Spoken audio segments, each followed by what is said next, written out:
My name is Harold, and at 60 years old, I finally earned my master's degree after 6 grueling years of night classes, working full-time, and raising 2 children. I should have been proud standing on that stage. But all I could see were 8 empty seats in the audience reserved for the family who never showed. I clutched my diploma, surrounded by celebrating graduates, yet completely alone. My achievement meant everything to me, but apparently nothing to them. The real gut punch came after the ceremony when my phone lit up with an urgent message from my wife. If you have ever felt betrayed by the people who should have been your biggest supporters, let me know where you are watching from. Hit that like button and subscribe to join a community who understands that family disappointment cuts deeper than any other pain. For the past 25 years, I had been married to Evelyn, a 58-year-old graphic designer with a stable job at a creative agency in Chicago. Together, we had 2 children, Jacob, our 16-year-old son, who was going through that typical teenage phase of finding his parents embarrassing, and Emily, our bright 13-year-old daughter, who was becoming increasingly interested in her social life. We lived in a modest 5-bedroom house in the suburbs, not too flashy, but comfortable enough with a small backyard where the kids could play during the rare, sunny days our city offered. I worked at Midwest Financial Services, a mid-sized investment firm where I had been employed for nearly 15 years. My job as a financial analyst was demanding, often requiring 60-plus hours per week, especially during tax season or when major clients needed reports. I was good at what I did, precise with numbers and patient with difficult clients. But year after year, I watched as my male colleagues with less experience got promoted ahead of me. "You need more credentials," my boss would say during my performance reviews. "A bachelor's degree in finance is great, but everyone has that. If you want to move up to senior management, you need a master's." After the 4th time being passed over for promotion, I made up my mind. I would get that master's degree in business administration, no matter what it took. The university across town offered evening classes designed for working professionals. It would take 6 years of part-time study, but I figured it was worth the investment in my future. What I did not fully anticipate was how punishing the schedule would be. I would wake up at 600 a.m. to prepare breakfast for the family and pack lunches for the kids. Then I would work a full day, rush to class 4 evenings a week from 700 to 10,000 p.m., and come home exhausted to find dishes in the sink and homework that still needed checking. On the weekends, instead of relaxing, I would lock myself in our home office for hours to complete assignments while Evelyn took the kids to soccer games or birthday parties. Dad is always studying. I once overheard Jacob complain to his mother, "He never has time for us anymore." Those words stung, but I tried to rationalize it. This was temporary. This was for our future. Once I had my degree and the promotion that would follow, we would have more financial stability. Maybe even enough for that family vacation to Disney World the kids had been begging for. My relationship with my brother Victor complicated things further. 2 years older than me at 62, Victor had always been the golden child in our family. He ran a successful construction business, lived in a lakeside property, and as a bachelor with no children, enjoyed the freedom to travel extensively and indulge in expensive hobbies like boating and wine collecting. Our parents, who lived 2 states away in Texas, never tried to hide their preference for him. When we were growing up, they attended every one of his baseball games, but frequently missed my academic competitions. As adults, they would drop everything to help Victor renovate his garage, but would find excuses when I needed someone to watch the kids during my final exams. "Your brother is just more fun to be around," my mother once told me after I confronted her about this imbalance. "You are always so serious and busy with your responsibilities." The irony was not lost on me that being responsible was somehow being held against me. Despite these frustrations, I persevered with my studies. I wrote papers after the kids went to bed, often staying up until 2 or 3 in the morning. I studied flashcards during my lunch breaks. I sacrificed vacations, using that time to get ahead on coursework instead. When friends invited us to parties or weekend getaways, I usually declined knowing I needed those hours for school. Evelyn was supportive at first, picking up some of the slack at home and encouraging me when I felt overwhelmed. But as the years dragged on, her patience began to wear thin. "How much longer is this going to take?" she would ask. "The kids barely see you anymore. Just 3 more years." I would assure her. Then 2 more years. Then just a few more months. By the time my graduation finally approached, our marriage was strained. We still loved each other, but the distance between us had grown. Evelyn had developed her own routines and social circles, often taking the kids to community events or to visit her parents without me. I had missed so many family dinners, school performances, and weekend outings that it had become normal for them to function without me. Which is why the graduation ceremony meant so much to me. It was not just about the degree or the career advancement opportunities it would bring. It was a chance to show my family, especially my children, that all those sacrifices had been for something meaningful. I wanted them to see me walk across that stage to feel proud of their father, to understand that men could pursue education at any stage of life. I wanted that moment of recognition, that collective celebration that would make the past 6 years of exhaustion worthwhile. When I graduate, I told Evelyn about 4 months before the end of my program. I want everyone there. You, the kids, my parents, even my sister Rebecca from Florida. This is going to be a big day for all of us. She had nodded and squeezed my hand. Of course, dear. We would not miss it for the world. How hollow those words would eventually sound. 4 months before my graduation ceremony, I began planning meticulously for what I envisioned would be one of the most important days of my life. The university had sent an email with all the details, including the limited number of guest tickets each graduate would receive.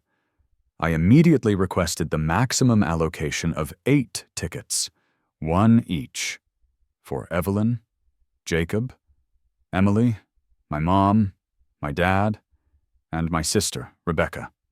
I called my parents in Texas to give them the date, which they dutifully wrote down on their calendar. "We will try our best to make it." "Sweetie," my mother said in a tone that suggested she was already considering what might be more important. Still, I remained optimistic. This was my graduation, after all. Surely they would prioritize it. Next, I reached out to Rebecca, who lived in Florida with her husband and 4 children. Unlike our parents, she seemed genuinely excited for me. "I am so proud of you. Brother," she said, "working full-time, raising kids, and getting a master's degree. You are Superman. I will book my flight next week, with family attendance seemingly secured." I turned my attention to the celebration afterward. I researched restaurants near the university and found a highly rated Italian place called Quartino that could accommodate our party of 10. It was expensive, nearly $400 for the reservation. But this was a once-in-a-lifetime occasion. I put down the deposit without hesitation. Since my parents would be traveling from out of state, I also booked them a hotel room at the Hilton downtown using points I had accumulated through business trips. Everything was falling into place, and for once, I allowed myself to feel excitement rather than stress when thinking about school. 3 months before graduation, I splurged on a new suit, a sophisticated gray one with subtle pinstripes that would look appropriate under my graduation gown, but sharp for the dinner afterward. I scheduled appointments for a haircut and a shave on the morning of the ceremony. These were luxuries I rarely indulged in, always putting family expenses first. But I wanted to look and feel my best on this day. "Dad, you look handsome," Emily said when I tried on the suit at home, "like when you and Mom got married in those pictures." Her comment brought tears to my eyes.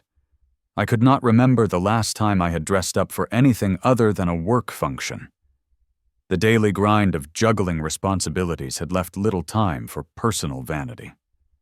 4 weeks before graduation, the first hint of trouble appeared. Victor called to catch up something he did sporadically when he remembered he had a brother.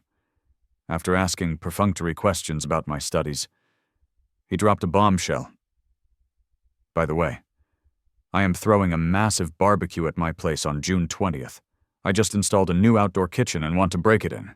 You guys should come. The kids would love the pool. My stomach dropped. Victor, that is my graduation day. I told everyone months ago there was a pause on the line. Oh, right. I forgot about that. Can you change your barbecue to another weekend, I asked, trying to keep my voice level. Not really, he replied, sounding unconcerned. I have already invited like 40 people, including clients who are only in town that weekend. But hey, when does your ceremony end? Maybe you can stop by afterward. I felt my blood pressure rising. The ceremony is at 300 p.m. and will probably go until 7 Audro. Then we have dinner reservations. But that is not the point. My family is supposed to be at my graduation, so come on. Harold? Victor said with that dismissive tone he had perfected since childhood. It is just a graduation. You already had one for your bachelor's degree. This is just a piece of paper saying you took some extra classes. I was speechless. Just a piece of paper. 6 years of sacrifice reduced to some extra classes before I could formulate a response that was not purely profanity. Victor continued. Look, Mom and Dad are coming to my barbecue. They already confirmed. And they are bringing Aunt Susan and Uncle Joe who are visiting from New York. You know how rarely we see them. Now I was truly seeing red. You told Mom and Dad about your barbecue before checking with me about the date. Even though you knew my graduation was coming up, I did not realize it was such a big deal, he said defensively. You are 60, not 25. It is not like this is your first rodeo. We argued for another 15 minutes, with Victor refusing to budge and me growing increasingly upset. By the time I hung up, I was shaking with anger and fighting back tears. I immediately called my mother, hoping she would see reason and prioritize my graduation. Mom, Victor scheduled a barbecue on my graduation day. You cannot go to that instead. Her response was infuriatingly diplomatic. Oh dear, what bad timing. Cannot you both reschedule? No, Mom, the university does not change commencement dates for individuals. This has been planned for a year. I told you about it 4 months ago. Well, it is just so difficult. She sighed. Your aunt and uncle will be here from New York, and you know your father loves Victor's barbecues. Cannot we come to both? The conversation went downhill from there, with my mother suggesting I was being selfish for not understanding the family's desire to attend both events, as if that were physically possible with the timing and distance involved. That evening, I tearfully recounted the conversation to Evelyn, expecting her unwavering support. She listened attentively, rubbing my back as I expressed my hurt and disappointment. Your family has always been like this, she said soothingly. But hey, you will still have us there cheering you on. Me and the kids will be your fan club. That is what really matters. Right? Her words calmed me somewhat. She was right. As long as my immediate family, my wife and children, were there to support me, I could handle my parents' predictable preference for Victor. After all, Evelyn and the kids had witnessed the daily struggle, the late nights, the stress, headaches, the missed family events. They understood what this achievement meant to me.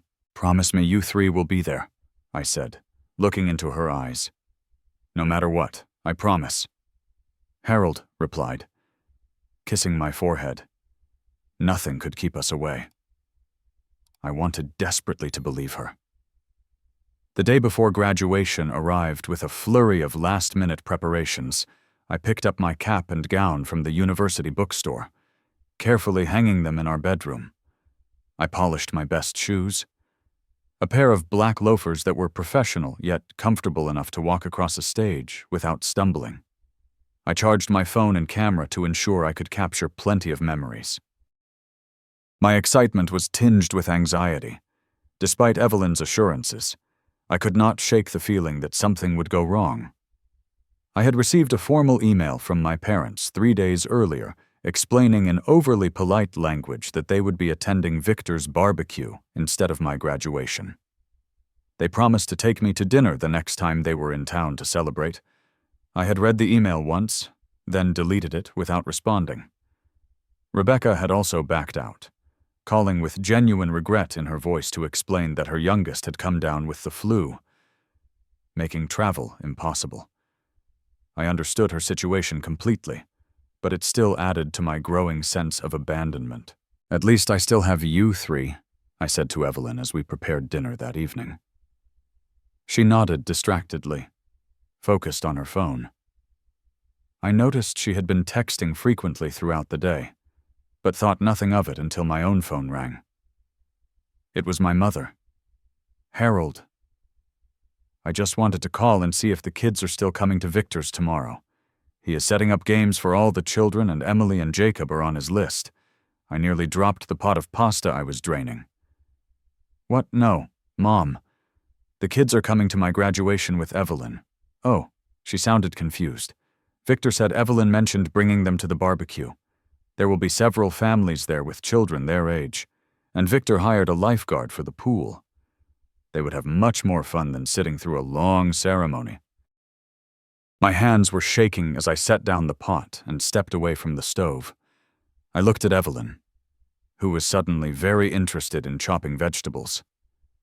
"Mom, I need to go," I said abruptly, and ended the call. The silence in the kitchen was deafening until I broke it.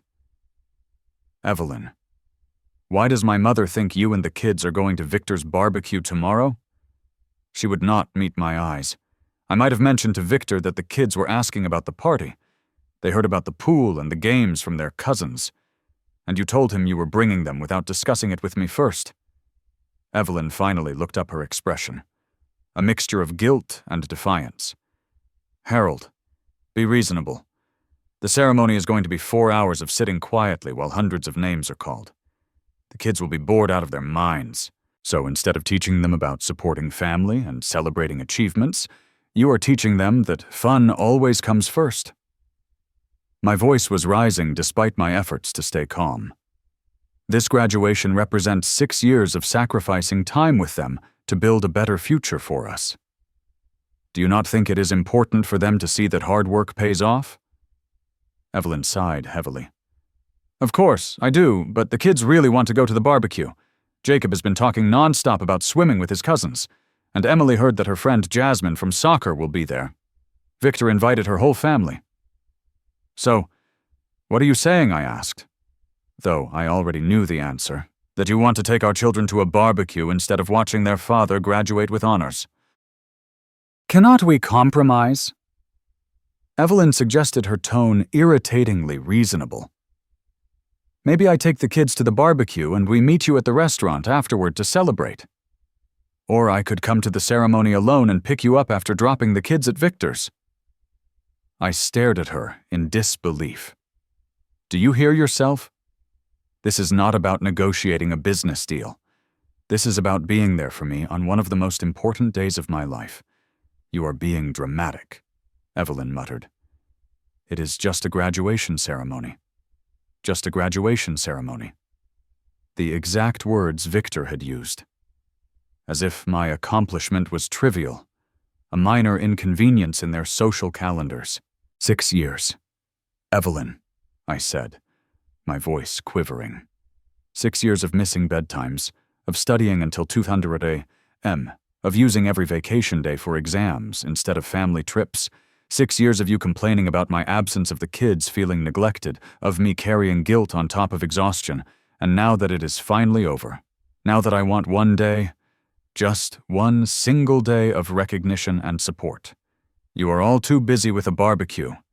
The kids should be able to decide for themselves," she countered. "They are 16 and 13.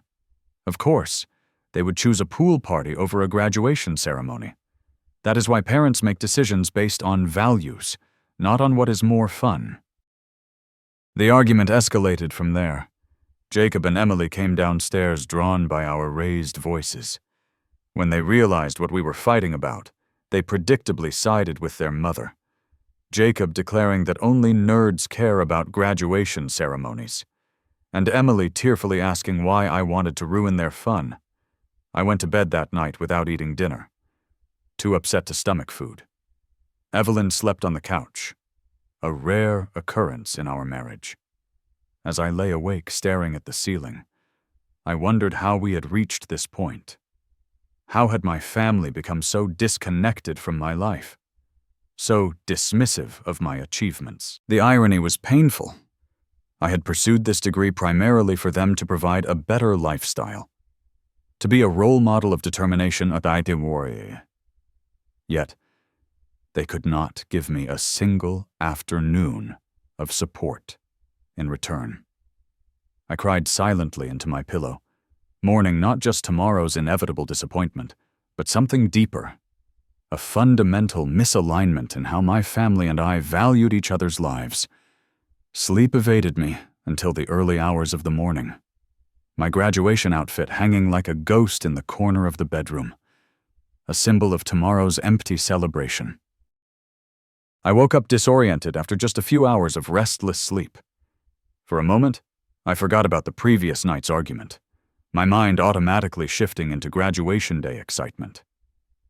Then, reality crashed back, and I reached across the bed to find Evelyn's side empty and cold, dragging myself to the bathroom. I splashed cold water on my puffy eyes and tried to summon some enthusiasm. This was still my day, my achievement. I would not let their absence ruin it completely. Downstairs, the house was eerily quiet. No sounds of breakfast being made, no television cartoons, no bickering children. On the kitchen counter sat a hastily scrawled note. Took the kids to Victor's early to help set up. We'll try to make it back for your ceremony. Congratulations, Evelyn.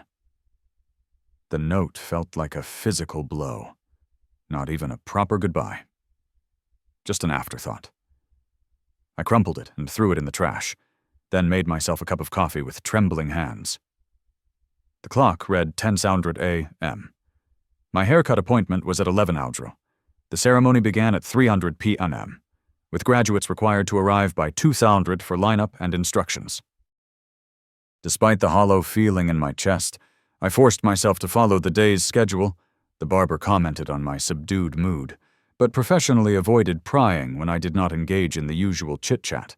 Back home, I carefully put on my new suit, straightened the cap on my newly styled hair, and adjusted the gown zipper. I took a selfie in the full-length mirror, trying to smile, trying to feel something beyond the hurt. I posted it to social media with a caption about achieving goals and tagged my family members out of habit, or perhaps spite. The congratulatory comments began immediately.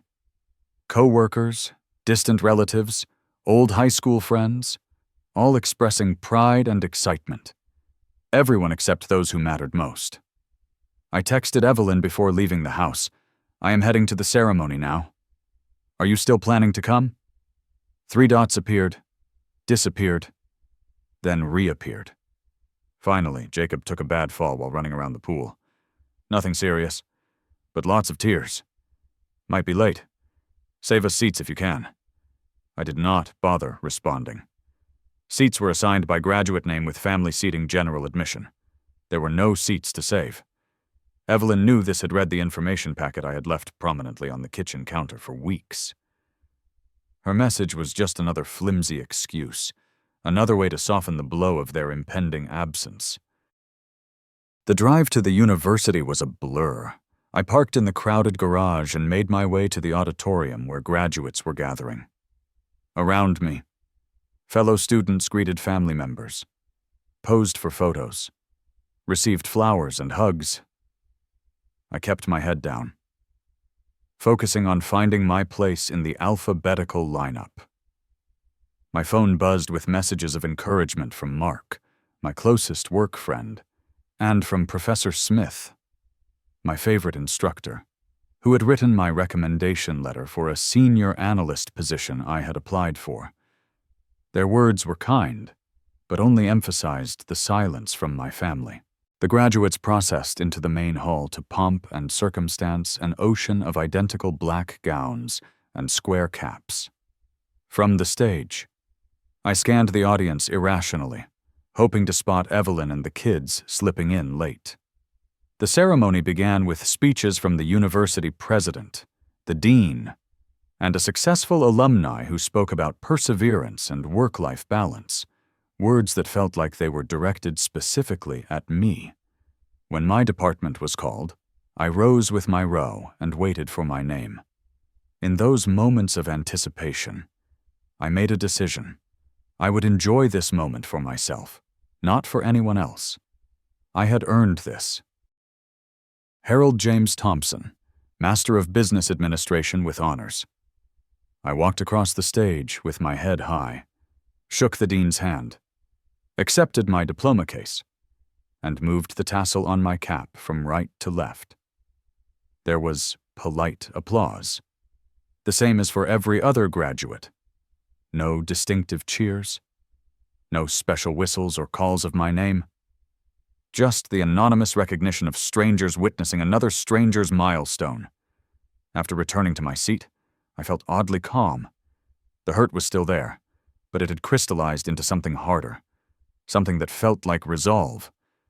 I sat through the remainder of the ceremony in a detached state, clapping automatically for my fellow graduates, while my mind wandered to what would come next. How I would address this betrayal with my family. What it meant for my marriage. For my relationship with my children. For my sense of self-worth. When the ceremony ended, graduates flooded the lawn outside for the traditional cap tossing and photos. I stood awkwardly at the periphery watching families reunite. Flowers. Exchanged champagne bottles popped. I took a few obligatory photos with classmates I had studied with, but felt like an imposter in their joy. I checked my phone obsessively. No messages from Evelyn, no calls from the kids, nothing from my parents or Victor. I scrolled through social media and saw that Victor had posted photos of his barbecue, tagging my parents, Evelyn, and the children. They were all smiling, gathered around a fire pit, roasting marshmallows. The timestamp showed it had been posted 45 minutes ago, right in the middle of my graduation ceremony. Something broke inside me then. A dam of emotions I had been holding back all day. I found a quiet corner behind the science building and let myself cry ugly, heaving sobs that left me gasping for breath. When I finally composed myself, I decided to cancel the restaurant reservation. There was no point in keeping it now. As I pulled up the restaurant's number on my phone, a text message appeared from Evelyn. "We need to talk urgently. Immediately afterward." I noticed something that sent a chill through me. 55 missed calls from Evelyn, all within the past hour. My heart rate doubled instantly. 55 missed calls could only mean an emergency. Had something happened to one of the kids? To my parents? Had there been an accident? I had silenced my phone during the ceremony as requested by the university. In my emotional state afterward, I had not thought to check for missed calls, only messages, with shaking fingers. I called Evelyn back. She answered on the first ring. "Harold, thank God." Her voice was high-pitched with panic. "I have been trying to reach you for over an hour." "What happened?" I demanded already, walking quickly toward the parking garage. "Is everyone okay?" "It is Jacob," Evelyn said her words, tumbling out in a rush. He was climbing on that ridiculous new water slide Victor installed, showing off for his cousins, and he fell. "We are at Northwestern Memorial Hospital. The doctor thinks his arm is broken." "I will be right there," I said, breaking into a run despite my shoes. "Is he in a lot of pain? How bad is it?" "They gave him something for the pain, but he is pretty shaken up. He keeps asking for you." That last part sent a wave of conflicting emotions through me. On one hand, my paternal instinct kicked in immediately, desperate to reach my injured child. On the other, a small, bitter voice in my head noted that now suddenly my presence was essential. I drove to the hospital in a state of heightened anxiety, alternating between concern for Jacob and residual anger at the entire situation. The graduation gown lay crumpled in my passenger seat. the cap tossed carelessly in the back. My diploma case sat unopened on the dashboard. Northwestern Memorial Hospital was only 20 minutes from campus. But the drive felt interminable. I found parking in the emergency lot and rushed inside, still wearing my gray suit, my carefully styled hair now falling loose around my shoulders. The emergency room was busy with the typical Saturday afternoon cases. I gave Jacob's name at the reception desk and was directed to Bay 8. Drawing back the curtain, I found a scene that stopped me in my tracks. Jacob lay on the bed, his right arm encased in a temporary splint, his face tear-stained, but calm. Around him stood not just Evelyn and Emily, but my parents, Victor, and a doctor reviewing some x-rays. They all turned to look at me as I entered expressions ranging from relief to guilt to something that looked uncomfortably like pity. Dad Jacob called out, his voice small and childlike despite his teenage status. "You came." I moved immediately to his side, paternal instinct overriding everything else. "Of course I came. Sweetheart, how are you feeling? What happened?" As I smoothed his hair back from his forehead, the doctor approached and introduced himself as Dr. Ramirez. "Your son has a simple fracture of the radius," he explained, pointing to the x-ray. "Painful, but straightforward. We will put a cast on it, and he should heal completely in about 8 weeks." I nodded gratefully, the relief washing over me. A broken arm was serious but manageable. Not life-threatening, not permanent. He was very brave. My mother interjected, patting Jacob's leg. Barely cried at all after the initial shock. I acknowledged her with a tight smile, but could not bring myself to engage further. The fact that they were all here gathered around my son when they could not be bothered to attend my graduation felt like salt in an open wound. Victor stepped forward, his expression contrite. "Thank God you got here. Brother, the little man has been asking for you non-stop." Something in his casual tone, the ease with which he acted as if this were just a normal family gathering rather than the culmination of a profound betrayal, snapped what remained of my composure. "Thank God I got here." I repeated my voice, dangerously quiet, as opposed to where I was before graduating alone, while my entire family enjoyed a barbecue. An uncomfortable silence fell over the small space. Evelyn shot me, a warning look silently pleading for me to not do this here, not now. But 6 years of suppressed exhaustion, frustration, and hurt had reached a boiling point. I just spent the most important day of my professional life completely alone. I continued, my voice trembling but clear. No wife, no children, no parents, not even a single text message of congratulations because a barbecue and a pool party were more important than 6 years of sacrifice and hard work.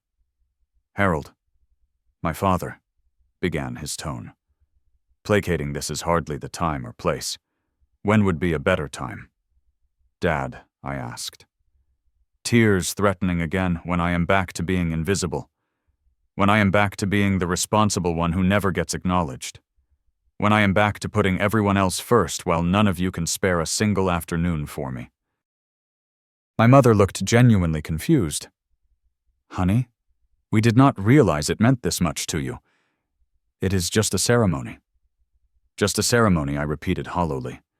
"Just like it is just a degree. Just an accomplishment. Just my life." Victor, clearly uncomfortable with the tension, attempted to deflect. "Look, what matters now is that Jacob is going to be okay. This was an emergency situation, and if there had not been an emergency, I challenged him. Would any of you have regretted missing my graduation? Would you have even thought about me at all today?" The silence that followed was answer enough. Evelyn stepped forward, placing a hand on my arm. "Harold, you are upset, and you have every right to be. But Jacob needs calm right now. We can discuss this later." I looked at my son, who was watching the adult drama unfold with wide, anxious eyes. Emily stood beside him, chewing her lip nervously. They did not deserve to witness this, to be caught in the crossfire of adult resentments. You were right, I conceded, taking a deep breath. Jacob needs us to focus on him right now. I turned my attention fully to my son, asking him about the doctor's examination, making sure he understood what would happen next with the casting process. I kept my voice steady and reassuring, compartmentalizing my hurt, as I had done countless times before. When the nurse came to take Jacob for casting, I volunteered to accompany him, needing a break from the suffocating presence of everyone else. As we walked down the hallway, Jacob, leaning slightly against me, he spoke softly. "I am sorry I missed your graduation, Dad. I really wanted to go to the party and Mom said it would be okay." I swallowed hard. "It is not your fault, sweetie. Adults made those decisions, not you. But you were sad." "Yes." I admitted seeing no point in lying to him. "I am sad, but I am also very proud of myself. And I hope someday you will understand why today was important." He nodded solemnly, his young face contemplative in a way that made him look suddenly older. "I am proud of you too, Dad. Even if I did not see you get your diploma thing." His simple words were the first genuine recognition I had received all day, and they meant more coming from him than they would have from anyone else. After Jacob's arm was properly cast, we returned to find the emergency room bay empty, except for Evelyn, who explained that my parents and Victor had gone to get coffee in the cafeteria. Emily had accompanied them, apparently more interested in the hospital vending machines than in her brother's medical procedure. "The doctor says we can take him home," Evelyn said, handing me the discharge paperwork. "He has a prescription for pain medication that we need to fill." I nodded mechanically, still operating in father mode, prioritizing Jacob's needs above everything else. "I will take him home. You can pick up the prescription." Harold Evelyn began hesitantly about today. "Not now." I cut her off. "Not in front of Jacob." Just then, my phone rang. It was Mark, my coworker, who had promised to attend the graduation ceremony to support me. "Harold, where are you? I have been looking everywhere. I thought we were meeting by the fountain after the ceremony." I had completely forgotten our arrangement in the chaos of the emergency. "Mark, I am so sorry. I am at Northwestern Memorial Hospital. Jacob had an accident." "Oh my God. Is he okay?" His concern was immediate and genuine. "A broken arm. We are about to head home. Do you need anything? Company? Food? Someone to pick up prescriptions?" His thoughtful offers, in stark contrast to my family's behavior, brought a lump to my throat. "Actually, would you mind coming over later? I could use a friend right now." "Of course, I will bring dinner. Text me your address." After ending the call, I noticed Evelyn watching me with an odd expression. "Who was that?" she asked. "Mark from work? He came to my graduation since no one else did." I replied pointedly. "He is bringing dinner later." Before she could respond, my parents and Victor returned with Emily, all carrying hospital cafeteria, coffees, and snacks. My mother immediately fussed over Jacob's new blue cast, while my father asked about follow-up appointments. Victor hung back, uncharacteristically subdued. "We are taking Jacob home now," I announced to the group. "He needs rest." "We will come with you," my mother declared. "You will need help with dinner and getting him settled." "No," I said firmly, surprising even myself with the forcefulness of my response. "Thank you. But no, Mark is bringing dinner and I can manage my own son." The stunned silence that followed gave me a small, vindictive satisfaction. "But we came all this way," my father protested, "and we were planning to stay until tomorrow." "You can go back to Victor's," I suggested coolly. "I am sure the barbecue is still going on. I need some space right now." Victor looked like he might object, but thought better of it. My mother appeared genuinely hurt, but for once, I could not bring myself to accommodate her feelings at the expense of my own. We parted awkwardly in the hospital parking lot, with promises to call tomorrow, and check on Jacob. Evelyn drove our car with Jacob carefully secured in the back seat, and Emily unusually quiet beside her brother. I stared out the passenger window, physically and emotionally exhausted. At home, I helped Jacob get comfortable on the living room couch with pillows propping up his arm and his favorite television show playing. Emily retreated to her room, clearly sensing the tension between her parents. Evelyn hovered uncertainly, waiting for the inevitable confrontation. "I am going to change," I said, gesturing to my graduation outfit that I was still wearing. "Then we need to talk." "Upstairs." I peeled off the gray suit that should have been associated with triumph, but now felt like a costume from a failed performance. I put on comfortable clothes, washed my face, and took several deep breaths before returning downstairs. Evelyn was in the kitchen mechanically unpacking the prescription bag from the pharmacy. She looked up when I entered. "Harold, I know you are angry," she began. "Angry does not begin to cover it," I replied, keeping my voice low so the kids would not hear. "I feel betrayed. Evelyn, by you most of all." She had the decency to look ashamed. "I made a mistake. I thought the kids would have more fun at the barbecue, and I did not realize how important the ceremony was to you. How could you not realize I have been talking about it for months? I specifically asked you to promise you would be there. All of you. I know, and I am sorry. When Victor invited us, the kids got so excited, and it seemed like a harmless compromise at the time." "A compromise implies both parties agree," I said bitterly. "You made a unilateral decision to prioritize fun over supporting me." Evelyn leaned against the counter, running a hand through her hair. "You are right. I screwed up badly. But does one mistake erase 25 years of marriage, 6 years of me supporting you through your degree?" "Supporting me," I repeated incredulously. "You complained constantly about my absence. You made me feel guilty for studying. You took the kids to events without even trying to include me. And then on the one day I needed you to show up for me, you chose my brother's party instead."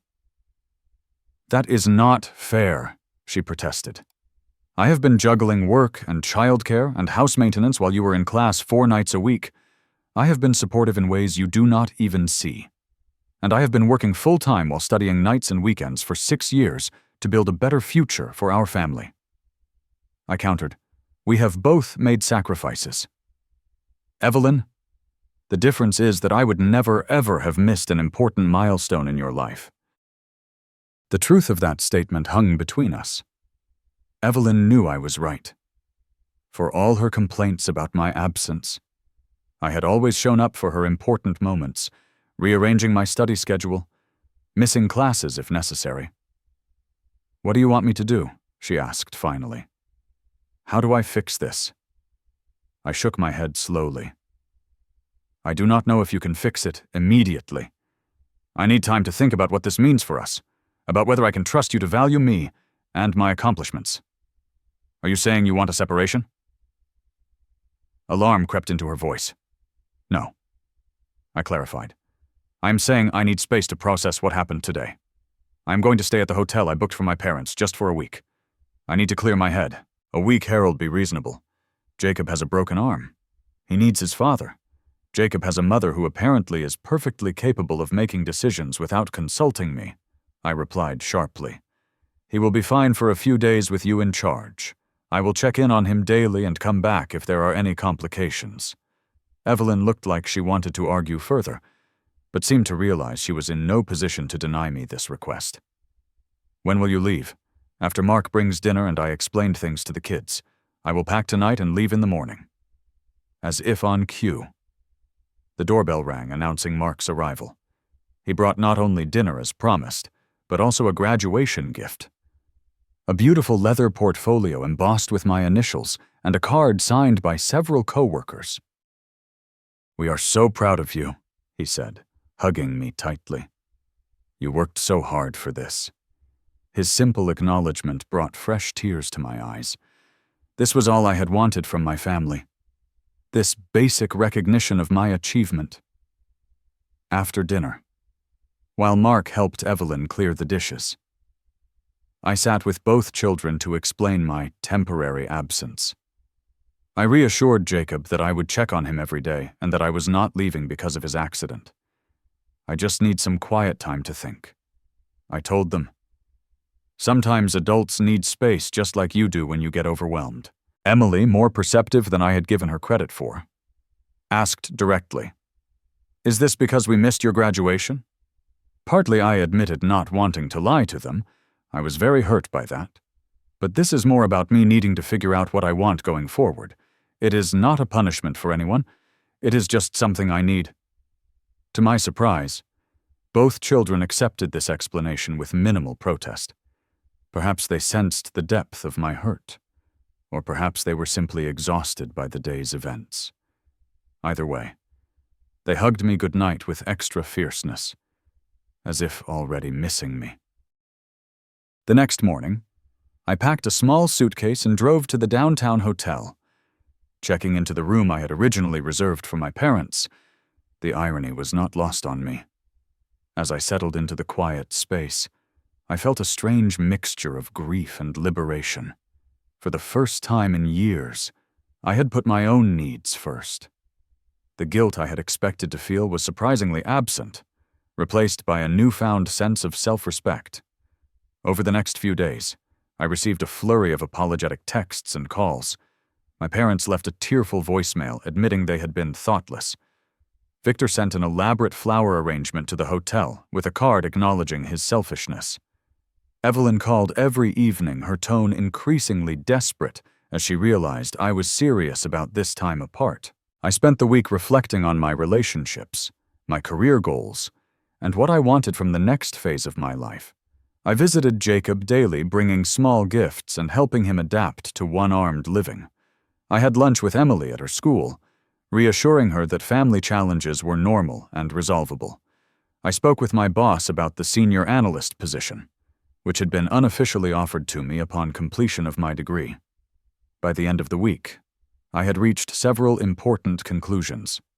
My family's behavior had revealed a painful truth about how they valued my contributions and aspirations, but it had also given me clarity about my own worth and the boundaries I needed to establish going forward. When I finally returned home, I was ready for the difficult conversations that would reshape our family dynamics. 1 week after my graduation ceremony, I drove home from the hotel with a sense of purpose I had not felt in years. The time alone had been transformative, allowing me to process my hurt without the constant pressure to forgive prematurely for the sake of family harmony. Evelyn was waiting for me on the front porch, a tentative smile on her face. She helped carry my suitcase inside, where the house was surprisingly clean and orderly. I later learned she had hired a cleaning service, a gesture that acknowledged how much domestic labor I typically shouldered alongside my other responsibilities. "The kids are at school," she said. "I thought we should talk privately first." We sat at the kitchen table, the scene of countless family meals and homework sessions. The familiar setting underscored how much had changed in just 1 week. "I have been thinking a lot about us," Evelyn began. "About how I have taken you for granted. About how I failed to support you when it mattered most."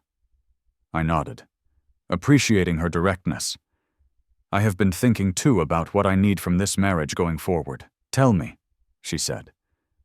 And for perhaps the first time in years, she seemed genuinely ready to listen. "I need respect for my accomplishments, not just lip service. I need a true partner who values my goals as much as her own and the children's. I need to stop being the default parent, the default housekeeper, the one whose needs always come last." Evelyn did not become defensive as she might have before. Instead, she acknowledged the truth in my words. "You deserve all of that. I see now how I have been putting you last, even while complaining about your absence. It was unfair and hypocritical. We talked for hours more honestly than we had in years. Evelyn revealed her own insecurities about my educational advancement, fearing I would outgrow her professionally. I shared my resentment over bearing the mental load of family management while pursuing my degree. We discussed practical changes like hiring occasional help with housework and creating a fair division of parenting responsibilities. When the children returned from school, we had a family meeting. Jacob, his cast, now decorated with colorful signatures from classmates, sat solemnly as we explained that we were working through some challenges, but were committed to being stronger as a family. "Does this mean you are staying, Dad?" Emily asked, her voice small. "Yes," I assured her. "But it also means some things will be different. I will be starting a new position at work soon with more responsibility, and everyone in this family needs to contribute more at home." To my surprise, both children readily agreed. Jacob volunteered to take over lawn mowing duties once his arm healed, while Emily offered to be responsible for laundry sorting. They seemed almost relieved to have concrete ways to help maintain our household. Over the next few days, I had similarly forthright conversations with my parents and Victor. I invited them over individually, not wanting to feel outnumbered during these difficult discussions. My parents arrived first, bearing gifts and apologies. My mother handed me a card containing a substantial check, clearly hoping to buy forgiveness.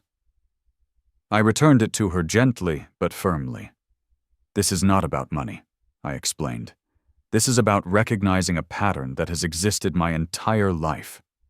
Victor's events always take priority. His achievements are celebrated while mine are minimized." My father looked genuinely surprised. "We had no idea you felt this way." "Harold, that is part of the problem," I replied. "You never asked. You never noticed." The conversation was uncomfortable but necessary. I did not demand dramatic promises or tearful apologies. Instead, I established clear boundaries for our relationship moving forward. I would no longer accept last-minute cancellations or secondary status in family priorities. I would no longer exhaust myself trying to earn approval that was freely given to my brother. Victor's visit was equally revealing. Without the buffer of our parents or my children, he was forced to confront his role in the family dynamic. "I never intentionally tried to overshadow you," he insisted. "Intent does not erase impact," I countered. "Your barbecue could have been scheduled for any weekend. You chose my graduation day, then refused to change it." To his credit, Victor did not make excuses. "You are right. I have been selfish. I think I have gotten used to being the center of attention in this family." We reached an understanding that would require ongoing effort to maintain. I did not expect decades of patterns to change overnight, but I was no longer willing to accept being an afterthought in my own family story. The weeks that followed brought gradual healing. Jacob's arm mended steadily, a visible reminder of how resilience can follow injury. My promotion to senior analyst came through, complete with a significant salary increase and a private office. The extra income allowed us to hire a weekly cleaning service, relieving some of the domestic burden that had contributed to my exhaustion. Evelyn followed through on her promises, taking on more parenting responsibilities and making a point to celebrate my professional achievements publicly. The children watching their parents model new behaviors began showing more appreciation for my contributions, both at work and at home. Perhaps the most meaningful gesture came a month after graduation, when Victor organized a small surprise party specifically to celebrate my master's degree. He invited my close friends and colleagues, ordered a cake decorated with my university's colors, and gave a speech acknowledging my determination and intelligence. My parents attended, bringing a framed professional photograph of me in my graduation regalia that they had commissioned from the university's photographer. It was a lovely evening, but its significance went beyond the celebration itself. It represented a shift in how my family perceived my accomplishments, a recognition that my milestones deserved the same attention and respect as anyone else's. As I prepared to hang my diploma in my new office, I reflected on the unexpected journey that had followed my graduation day. What should have been a simple celebration had instead become a catalyst for profound change in my most important relationships. I had learned that sometimes the greatest gift of education is not the degree itself, but the self-knowledge that comes with it. I had learned that standing up for myself did not mean losing my family, but rather creating healthier connections based on mutual respect. I had learned that setting boundaries, though initially painful, ultimately allows for more authentic relationships. Most importantly, I had learned that my worth was not determined by others' recognition, but by my own sense of accomplishment and integrity.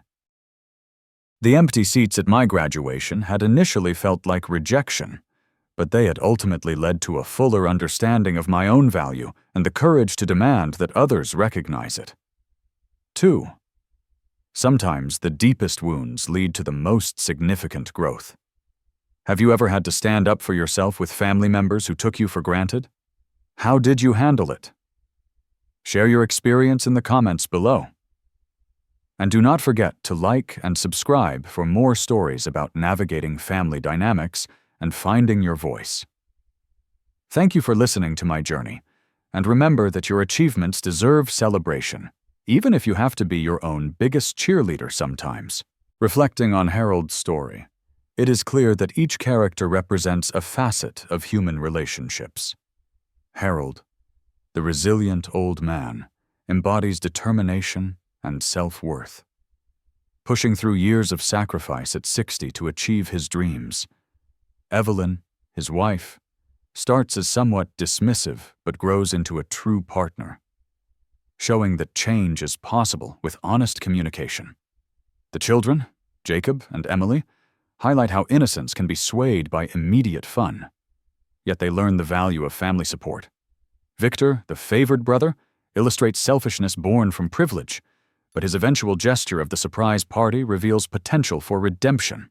The parents reflect deep-seated biases, favoring one child over another, a common family flaw that causes lasting pain. The events unfold like a mirror to real life, where achievements are often overshadowed by trivial distractions. Harold's lonely graduation and the ironic emergency at the barbecue underscore the sting of neglect. But they also spark transformation. This tale teaches us that standing up for oneself is not rebellion, but a necessary step toward balance. It reminds us that family bonds, though strained, can heal through boundaries and empathy. At its core, the story delivers a profound human message. It celebrates perseverance at any age, urging us to value our own accomplishments even when others fail to. It highlights that true growth comes from confronting pain, leading to stronger connections and self-respect. In a world quick to dismiss personal milestones, Harold's journey inspires us to be our own advocates. If this story resonates with you, think about your own experiences. Have you ever felt overlooked in your triumphs? Share in the comments below. Your stories could help others feel less alone. And if you enjoyed this, please like the video, hit that subscribe button, and turn on notifications. Join our community for more tales of resilience and family dynamics. Thank you for watching. Remember, your voice matters, and so do your achievements.